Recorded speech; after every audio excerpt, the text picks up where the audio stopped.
Hello friends, welcome to the channel. आज का topic है सिफेलोस्पोरिन, जो कि कीमोथेरेपी का टॉपिक है फार्माकोलॉजी में। ठीक है, तो स्टार्ट करते हैं सिफेलोस्पोरिन से। इसमें हम इसकी सारी चीज़ें, सारी जनरेशन क्लासेस जो भी हैं, हम इस सब डिस्कस करेंगे विद द एडवर्स इफेक्ट और फार्माकोकाइनेटिक यूजेस वगैरह लेके। ठीक है, तो स्टार्ट करते हैं। सिफेलोस्पोरिन जो है वो फर्स्ट फंगस से ऑब्टेन हुई थी, जिसका नाम है, फंगस का नाम है सिफेलोस्पोरियम एक्रीमोनियम। ठीक है, फिर इसको सेमी सिंथेटिक सिफेलोस्पोरिन बनाया गया। सिफेलोस्पोरिन जो होती है वो बीटा लैक्टम एंटीबायोटिक्स होती है, जिसका केमिकल वाला जो नाम है वो कौन सा है, 7 एमिनो सिफेलोस्पोरेनिक एसिड न्यूक्लियस। ठीक है, जो मैकेनिज्म ऑफ एक्शन है इसका similar to the penicillin. Penicillin का क्या एक्शन होता है, वो सेल वॉल की सिंथेसिस को इनहिबिट करता है। ठीक है, और प्रोड्यूस करता है बैक्टीरिसाइडल इफेक्ट, मतलब जो बैक्टीरिया को मारने वाले इफेक्ट हैं वो उसको प्रोड्यूस करता है। तो इसका पेनिसिलिन की तरह ही मैकेनिज्म ऑफ एक्शन है। डिटेल में हम पढ़ेंगे पेनिसिलिन में। ठीक है, सिफेलोस्पोरिन जो है उसकी फोर्थ जनरेशन में डिवाइड किया गया है। तो हम पहले पढ़ेंगे ड्रग्स, मतलब कि हर एक जनरेशन में कौन कौन सी ड्रग है, और फिर हम पढ़ेंगे कि हर एक जनरेशन में उसका मतलब जैसे हर एक जनरेशन में ड्रग का क्या मतलब क्या क्या यूजेस हैं और कहाँ कहाँ वो इफ़ेक्ट करती है, और उसके जैसे एंटीबैक्टीरियल स्पेक्ट्रम देखेंगे हम फिर, और देखेंगे उसके बाद बीटा लैक्टेमेज एंजाइम कैसे एक्ट करता है। ठीक है, हम ऐसे देखेंगे। तो इजी से इजी बनाने की कोशिश की है। आई होप आपको समझ में आए और ठीक से याद भी हो जाए। ठीक है, तो फर्स्ट जनरेशन में कौन कौन सी ड्रग आती हैं, सबसे पहले हम वो देखते हैं। फर्स्ट जनरेशन में ओरल और पेरेंटल दोनों ड्रग्स आती हैं। ओरल में कौन कौन सी ड्रग्स होती हैं, सिफेलेक्सिन, सिफेड्रॉक्सिल, सिफेड्रीन। पेरेंटल में होती है सिफाजोलिन। ठीक है, सेकेंड जनरेशन में देखेंगे तो ओरल और पेरेंटल दोनों आती है। और फिर ओरल में कौन सी ड्रग होती है, सेफाडोर, सेफिरोक्सिम और सेफप्रोजिल। ठीक है, सेफप्रोजिल। पेरेंटल में देखेंगे, पेरेंटल में सेफिरोक्सिम, सिफॉक्सिटिन और सेफमेटाजोल। ठीक है, अब हम थर्ड जनरेशन की बात करते हैं। थर्ड जनरेशन में देखेंगे तो ओरल और पेरेंटल दोनों देखेंगे। फर्स्ट है ओरल में देखेंगे सेफेक्सिम। कौन कौन सी ड्रग होती हैं ओरल में, सेफेक्सिम, सेफपोडोक्सिम और सेफ्टीब्यूटेन। और पेरेंटल में सेफोटेक्सिम और सेफ्टीजॉक्सिम। ठीक है, और सेफ्ट्रिएक्सोन और सेफोपेराजोन। फोर्थ जनरेशन में देखेंगे तो फोर्थ जनरेशन में पेरेंटली होती है, जिसमें होता है सेफिपिम और है ना सेफपिरोम। ठीक है, अब हम इसमें देखेंगे कि सारी जनरेशन में इसका एंटीबैक्टीरियल स्पेक्ट्रम क्या है। ठीक है, कहना मतलब सारे कौन कौन से बैक्टीरिया कैसे कैसे एक्ट करते हैं, मतलब ये सिफेलोस्पोरिन कैसे एक्ट करती है बैक्टीरियाज पे। जो भी हमने बताया कि है ना कि ये जो ये सेल वॉल सिंथेसिस मतलब उसकी इनहिबिट करती है बैक्टीरिया की। तो ये है ना, मतलब हम ये देखेंगे कि इसमें है ना ये इसका किस तरीके से एक्शन है उन पे। ठीक है, तो जनरेशन वाइज ही देखेंगे। तो एंटीबैक्टीरियल स्पेक्ट्रम हम सारी जनरेशन का देखेंगे। ठीक है, 1 बाय 1। फर्स्ट जनरेशन में क्या होता है, ये एक्टिव होती है ग्राम पॉजिटिव कोकाई के। ठीक है, अब उसमें है ना स्ट्रेप्टोकोकाई के आगे मतलब एक्टिव होती है, स्ट्रेप्टोकोकाई के अगेंस्ट एक्टिव होती है। ठीक है, अब इसमें क्या है कि not active against penicillin resistant strain. ठीक है, ये है ना ये एक्टिव ये एक्टिव किसके अगेंस्ट नहीं होती, पेनिसिलिन रेजिस्टेंट स्ट्रेन के एक्टिव। ठीक है, अगेंस्ट। अब हम देखेंगे सेकंड जनरेशन में active against gram negative bacilli. अब ग्राम नेगेटिव बेसिलाई कौन कौन से हो गए, इकोलाई हो गया, क्लैप्सिला हो गया, प्रोटियस हो गया, हीमोफिलस इन्फ्लुएंजा हो गया और बैक्टीरियोइड्स हो गए।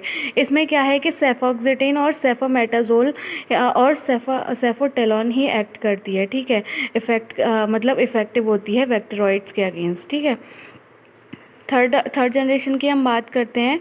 थर्ड जनरेशन में ये एक्टिव होता है, active against the gram positive cocci, gram negative cocci, gram negative cocci और ग्राम पॉजिटिव कोकाई और ग्राम नेगेटिव कोकाई और एनारोब्स। ठीक है, अब हम ग्राम पॉजिटिव कोकाई में कौन कौन से होते हैं, स्ट्रेप्टोकोकस और स्टेफाइलोकोकस। ग्राम नेगेटिव कोकाई में कौन कौन से होते हैं, गोनोकोकाई। और ग्राम नेगेटिव बेसिलाई में कौन कौन से होते हैं, एंट्रोबैक्टीरियसी, स्यूडोमोनास। ठीक है, एनारोब्स में होते हैं बैक्टीरियोइड्स। ये ग्राम नेगेटिव बेसिलाई है। ठीक है, कोकाई लिख दिया था, सॉरी।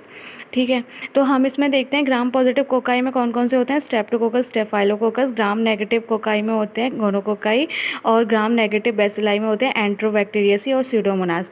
इसमें जो है सेफ्टिजिडीन और सेफोपेराजोन ही एक्टिव होती है स्यूडोमोनास के अगेंस्ट। ठीक है, स्यूडोमोनास बैक्टीरिया के अगेंस्ट कौन कौन सी ड्रग एक्टिव होती हैं, सेफ्टिजिडीन और सेफोपेराजोन। और एनारोब्स में कौन से होते हैं, बैक्टीरियोइड्स। ठीक है, अब फोर्थ जनरेशन की बात करें तो तो इसका मतलब अगर आप 4th जनरेशन देखेंगे तो इसका एक्शन ना, इसका जो भी हमने 3rd जनरेशन में पढ़ा है वही होगा, ठीक है। तो हम जैसे और कुछ भी पढ़ेंगे तो उसमें भी सेम एज 3rd जनरेशन ही लिख के आना है, ठीक है। अब हम बीटा लैक्टेमेज एंजाइम की बात करते हैं, ठीक है। तो फर्स्ट जनरेशन में क्या है कि सेफाजोलिन हाईली ससेप्टेबल होता है स्टेफाइलोकोकल बीटा लैक्टेमेज के, ठीक है। सेफाजोलिन जो होती है वो हाईली ससेप्टेबल होती है स्टेफाइलोकोकल बीटा लैक्टेमेज के। सेकंड जनरेशन में देखेंगे तो सेफॉक्सिटिन और सेफ्यूरोक्सेम होती है, जो कि है ना हाईली रेजिस्टेंट होती है बीटा लैक्टेमेज के, और है ना किससे प्रोड्यूस होती है, produce by the gram negative organism, ठीक है। थर्ड जनरेशन की बात करें तो except cefoperazone all drugs are resistant to the beta lactamase, ठीक है। जो थर्ड जनरेशन में जो ड्रग्स आती हैं केवल सेफापेराजोन के अलावा सारी की सारी रेजिस्टेंट हैं बीटा लैक्टेमेज के, ठीक है। फोर्थ जनरेशन की बात करें तो थर्ड जनरेशन के ही सेम है।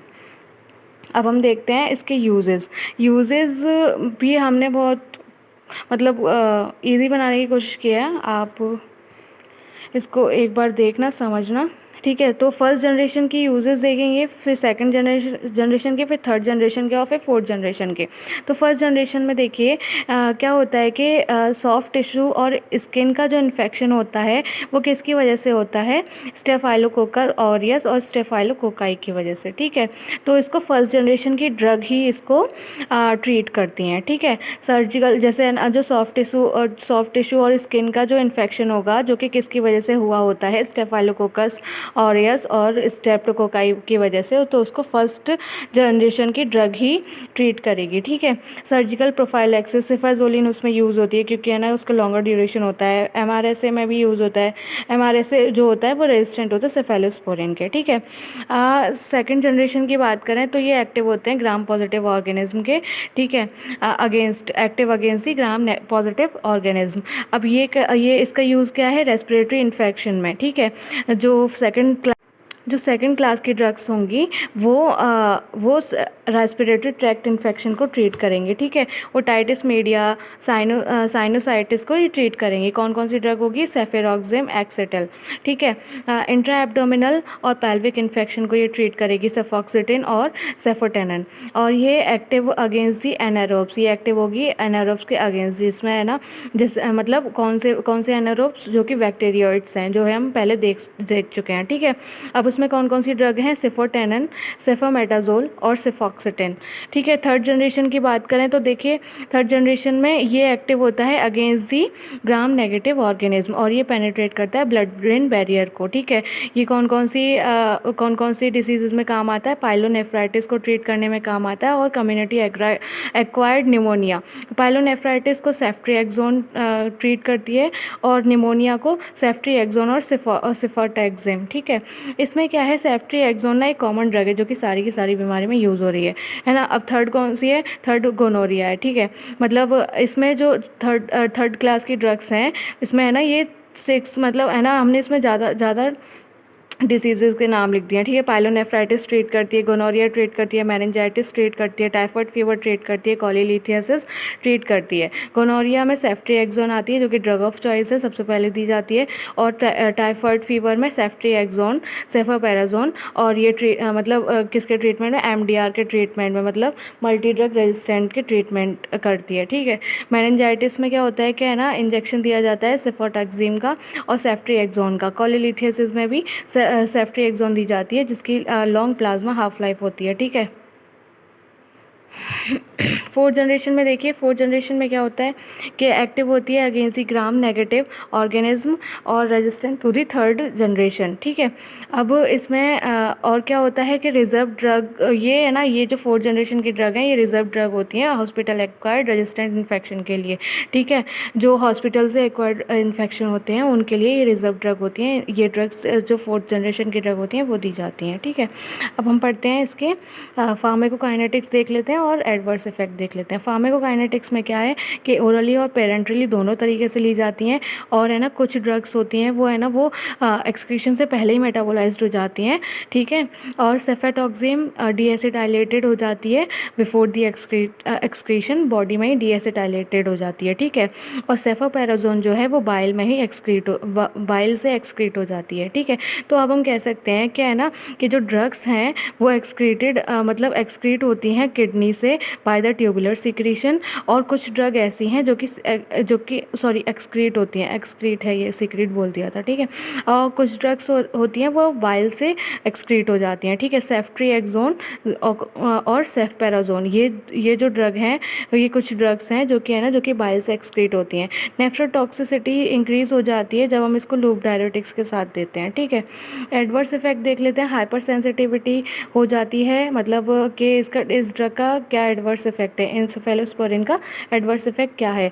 हाइपर सेंसिटिविटी हो जाती है, allergic reaction, skin rashes, urticaria और क्रॉस रिएक्टिविटी भी देखने को मिलती है पेनिसिलिन के साथ, ठीक है। GIT disturbance, diarrhoea, vomiting, anorexia हो जाएगा, ठीक है। नेफ्रोटॉक्सिसिटी हो जाएगी अगर हम सिफेलोरिडीन के साथ देंगे, तो उसमें हो जाएगा नेफ्रोटॉक्सिसिटी के रिस्क बढ़ जाएंगे। जैसे सेफेलॉथिन और जेंटामाइसिन देंगे तो नेफ्रोटॉक्सिसिटी के रिस्क बढ़ जाएगा, ठीक है। Intolerance to the alcohol disulfiram like reaction हो जाएगा सेफेटेनन और सेफपेराजोन के देने से, ठीक है। ब्लीडिंग होने लग जाएगी, कुछ केसेस में ब्लीडिंग होने लग जाती है ड्यू टू हाइपोप्रोथ्रोम्बिनेमिया और थ्रोम्बोसाइटोपेनिया। तो ये था हमारा सेफेलोस्पोरिन। होप आपको समझ में आया हो। अगर कोई भी क्वेरी हो या कुछ आपको समझ में नहीं आया हो राइटिंग वगैरह से रिलेटेड, तो आप हमें कमेंट सेक्शन में कमेंट कर सकते हैं। आप हमें इंस्टाग्राम पे ज्वाइन कर सकते हैं, टेलीग्राम पे ज्वाइन कर सकते हैं, और क्वेरी तो आप बता ही सकते हैं। और हमारे चैनल को सब्सक्राइब कीजिए, लाइक कीजिए वीडियो और शेयर कीजिए। Thank you.